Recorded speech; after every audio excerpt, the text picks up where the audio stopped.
Hello everybody, my name is Ashley and I am an occupational therapy student, and the topic for this presentation is executive functioning. So here's a disclaimer just saying that this information was created for educational purposes only. It was not created to inquire therapy-related services or provide diagnosis. If you do feel that any of this information being discussed relates to your child or creates concern, please contact your healthcare provider. This presentation will include what is executive functioning and its associated skills, what is the importance of executive functioning, what does it look like in a child who has challenges with executive functioning, how occupational therapy can help, and how can we support these skills. What is executive functioning? Executive functioning is a set of mental skills that help people plan, organize, manage their time, pay attention, process information, and control their behaviors. Executive functioning is not a skill that children are born with, but developed through supportive environments and social systems. These include positive relationships with parents, teachers, family, and peers. And through this support, the three main components of executive functioning may develop.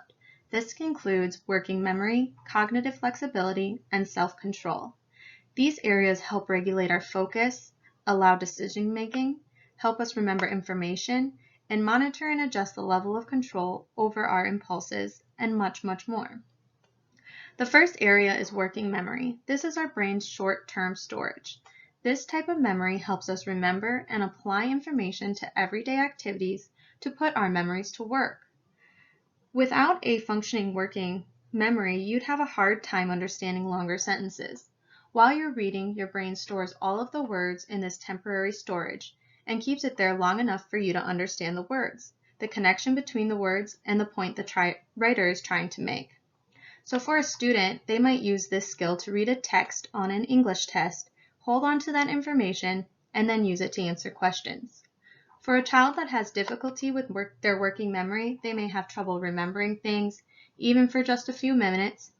They may also forget what he or she is supposed to get when they were told to go grab something. Next is cognitive flexibility. This is the ability to think about something in more than one way. It is a key skill set to participate in learning, play, and social environments that require problem solving, working with others, or trying new things. It allows us to think outside of the box and see others' perspectives and be able to adapt to change. Imagine that you're starting to work on a problem and you quickly see that your strategy is not working. Your cognitive flexibility will let you try a new route and evaluate where it leads you. Lastly is self-control. This is the ability to think about what to do before doing it with control over our reactions. It's the ability to ignore distractions and resist temptations. For kids, it is what helps them stop staring at a game and finish homework, or continue putting a puzzle together even though someone walks into the room. These processes enable us to assess a situation and choose a more adaptive or desired response, rather than acting on impulse. This includes our ability to develop healthy coping skills and deal with frustration. A child might use this skill to keep from blurting out answers in class. Next, we'll talk about skills associated to executive functioning. First is initiation. This is the ability to begin a task or activity and to independently generate ideas, responses, or problem-solving strategies. If a child has difficulty with this, they may have trouble getting started on homework or independent tasks. Next is inhibition. This is the ability to stop one's own behavior at the appropriate time. This includes stopping actions and thoughts. If a child has difficulty with this, they may have trouble stopping negative behavior or act without thinking. Next is shift. This is the ability to move freely from one situation to another as the situation demands. If a child has difficulty with this, they may get stuck on a topic or tend to perseverate on ideas or actions. Next is planning. This is anticipating future events, setting goals, and developing appropriate steps ahead of time to carry out an activity. If a child has trouble planning, they may start an assignment at the last minute, and they do not think about the possible problems that they may encounter. Next is organizing. This is establishing or maintaining order in an activity or place, being able to carry out a task in a systematic manner. If a child has difficulty organizing, they often have a scattered or disorganized approach to solve a problem, and they are easily overwhelmed by large tasks or assignments and unsure where to begin. Lastly is emotional control. This is modulating and controlling one's own emotional response appropriate to the situation or stressor. If a child has difficulty with this, they may easily be upset or be explosive, and small events may trigger big emotional responses. Why is executive functioning important? Executive functions are connected to all areas of our life and are necessary for our mental and physical health. They are required for functional skills such as daily routines, schoolwork, friendships, working and playing, and executive functioning skills can be seen when reading and applying what you learn, getting to work or school on time, playing with friends or siblings and being able to have control over your emotions, finishing a project and managing your time, asking for help when you need it, and checking over your homework before you turn it in. So what does it look like in a child that has challenges with executive functioning? Executive functions take time to develop, so many of these behaviors are completely normal in young children. However, if these behaviors persist, they may indicate the child has executive functioning issues. So some signs that you can see in a child who struggles with executive functioning includes impulsive or get easily frustrated, difficulty prioritizing tasks, they forget what they just heard or read, they may panic when rules or routines change, they may have trouble managing their time, have trouble focusing from one task to another, they may get overly emotional and fixate on things, they may have trouble keeping track of their belongings, and they may have difficulty with age-appropriate social interactions. So looking at school tasks, some behaviors that you can see in a child that has difficulty with executive functioning includes forgetting what they have for homework, having messy notebooks, folders, desks, or even book bags. They may overestimate or underestimate the time that they need to finish something. They may experience difficulties in solving long work problems, have trouble following instructions, have a hard time starting their work and completing it. They may be easily distracted, and they may make promises to get something done and forget what they've promised. How can occupational therapy support executive functioning?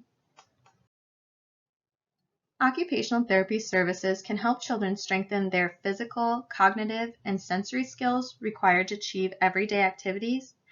They address the underlying skill limitations while providing adaptive strategies to help children perform daily tasks as independently as possible. They also address executive functioning through education, play, and social participation. Therapists usually notice children struggling with more complex skills during daily tasks, such as self-regulation, that ability to be able to focus their attention, filter distractions, control impulses, their coping and calming skills.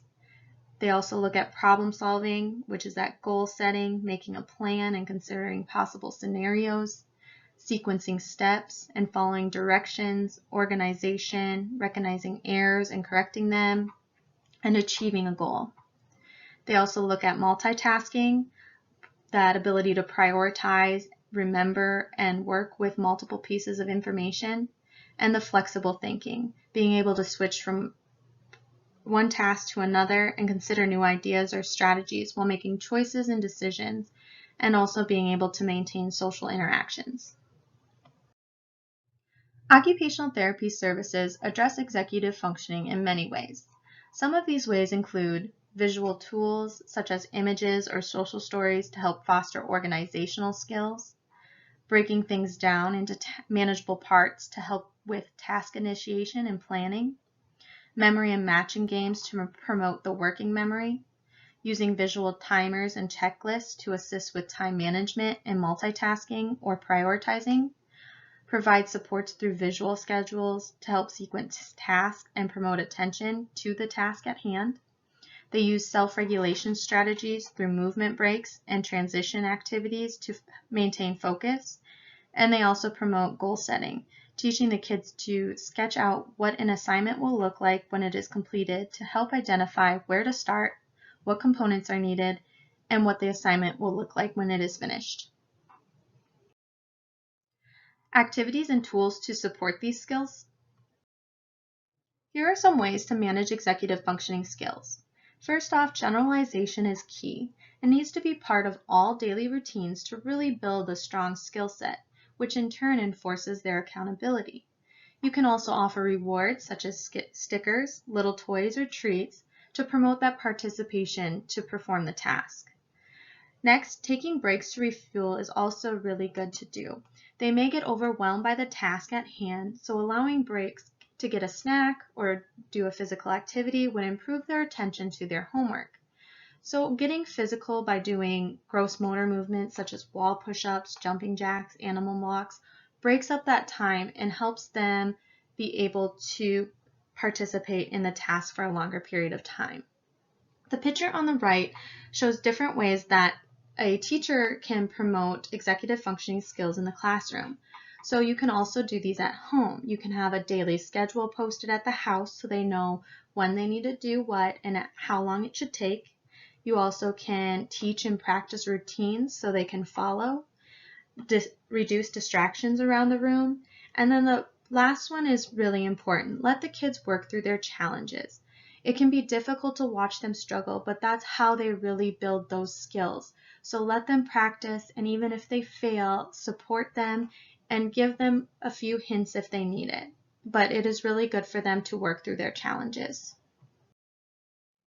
Some other activities that they can do are cut and paste projects that require multiple steps in which they must complete the task in a sequential order.